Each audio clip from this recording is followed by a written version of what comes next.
Urdu knowledge channel کے ناظرین و سامعین السلام علیکم دوستو، رمضان المبارک کے بابرکت مہینہ میں نماز عشاء کے ساتھ نماز تراویح کا اہتمام کیا جاتا ہے۔ نماز تراویح کب شروع ہوئی اور اس کی رکعت کتنی تھیں اور نماز تراویح کو باقاعدہ جماعت کے ساتھ ادا کرنا کب شروع کیا گیا؟ دوستو، یہی ٹاپک آج کی میری اس ویڈیو کے ہیں۔ ویڈیو کو دیکھنے سے پہلے میرے چینل اردو نالج کو سبسکرائب ضرور کریں۔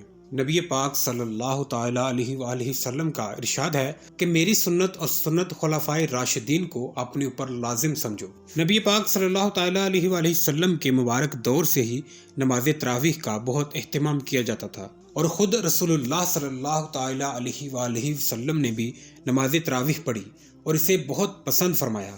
حضرت سیدنا ابو ہریرہ رضی اللہ تعالیٰ عنہ سے مروی ہے کہ اللہ عز و جل کے رسول صلی اللہ تعالیٰ علیہ وسلم نے ارشاد فرمایا، جو رمضان میں نماز تراویح یا دیگر عبادت وغیرہ کے لیے قیام کرے، ایمان کی وجہ سے اور ثواب طلب کرنے کے لیے اس کے گزشتہ سب گناہ بخش دیے جائیں گے۔ نبی پاک صلی اللہ تعالیٰ علیہ وآلہ وسلم کے دور میں ہی نماز تراویح کی جماعت ترک فرما دی گئی۔ حضرت سیدنا عروہ بن زبیر سے روایت ہے کہ ام المومنین حضرت عائشہ صدیقہ نے انہیں بتایا کہ ایک مرتبہ رسول اللہ صلی اللہ تعالیٰ علیہ وآلہ وسلم آدھی رات کے وقت گھر سے باہر نکلے اور آپ نے مسجد میں نماز پڑھی اور لوگوں نے بھی آپ کے ساتھ نماز پڑھی۔ پھر لوگ صبح کے وقت اس نماز کے متعلق باتیں کرنے لگے۔ دوسری رات نمازیوں کی تعداد پہلی رات سے بھی زیادہ ہو گئی۔ تمام لوگوں نے آپ صلی اللہ تعالیٰ علیہ وآلہ وسلم کے ساتھ نماز پڑھی۔ پھر صبح ہوئی تو لوگوں نے اس سلسلہ میں باتیں کی اور تیسری رات میں نمازی اور زیادہ ہو گئے۔ آپ صلی اللہ تعالیٰ علیہ وآلہ وسلم نے تیسری رات بھی لوگوں کو نماز پڑھائی۔ پھر جب چوتھی رات آئی تو مسجد نمازیوں سے بھر گئی اور اس میں بالکل جگہ نہ رہی، لیکن رسول اللہ صلی اللہ تعالیٰ علیہ وآلہ وسلم نے نماز ادا نہ فرمائی، بلکہ آپ صلی اللہ تعالیٰ علیہ وآلہ وسلم فجر کی نماز کے لیے تشریف لائے۔ نماز کی ادائیگی کے بعد لوگوں کی طرف متوجہ ہوئے اور ارشاد فرمایا، یعنی حمد و صلات کے بعد بات یہ ہے کہ تمہاری حالت مجھ پر پوشیدہ نہیں، مجھے ڈر ہے کہ کہیں وہ نماز تم پر فرض نہ کر دی جائے اور تم اس کی ادائیگی سے عاجز آ جاؤ۔ نماز تراویح کی جماعت کا دوبارہ باقاعدہ آغاز حضرت عمر فاروق رضی اللہ تعالیٰ عنہ کے دور میں کیا گیا۔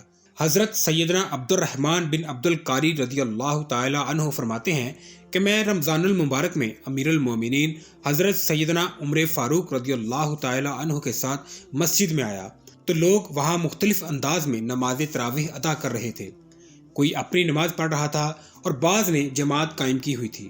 یہ دیکھ کر آپ رضی اللہ تعالیٰ عنہ نے ارشاد فرمایا کہ میرا خیال ہے کہ اگر میں ان سب کو ایک ہی امام کے پیچھے جمع کر دوں تو بہت اچھا رہے گا۔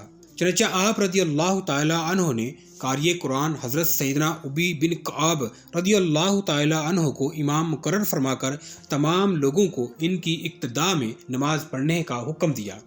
پھر ایک رات میں امیر المومنین حضرت سیدنا عمر فاروق رضی اللہ تعالیٰ عنہ کے ساتھ مسجد میں جانے کے لیے نکلا۔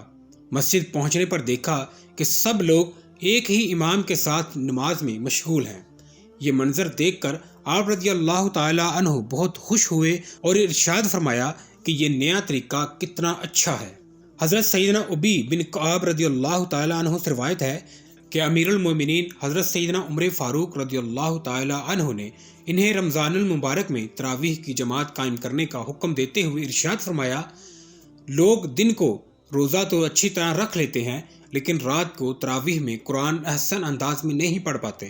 کیا ہی اچھا ہو کہ تراویح کی جماعت قائم کر کے تم ان کو قرآن سناؤ۔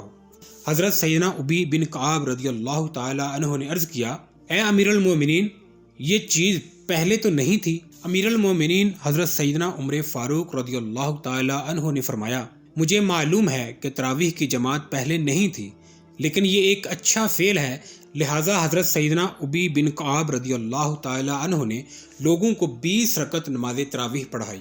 دوستو، نماز تراویح کی جماعت حضرت عمر فاروق رضی اللہ تعالیٰ عنہ کے دور سے پہلے نہیں ہوتی تھی۔ یہ حضرت عمر فاروق رضی اللہ تعالیٰ عنہ نے ہی مسلمانوں کی خیر خواہی کرتے ہوئے قائم فرمائی۔ حضرت عمر فاروق رضی اللہ تعالیٰ عنہ کے دور میں بھی نماز تراویح کی 20 رکعت ہی ادا کی جاتی تھی۔ حضرت عمر فاروق رضی اللہ تعالی عنہ کی مکمل حیات طیبہ پر اگر نظر ڈالی جائے تو یہ بات سامنے آتی ہے کہ آپ رضی اللہ تعالی عنہ انفرادیت کے مقابلے میں اجتماعیت کو زیادہ پسند فرماتے تھے۔ یہی وجہ ہے کہ جب آپ رضی اللہ تعالی عنہ نے مسجد نبوی شریف میں لوگوں کو انفرادی طور پر نماز تراویح پڑھتے دیکھا تو ان سب کو ایک ہی امام کی اقتداء میں کھڑے کر کے اجتماعیت کو قائم فرمایا۔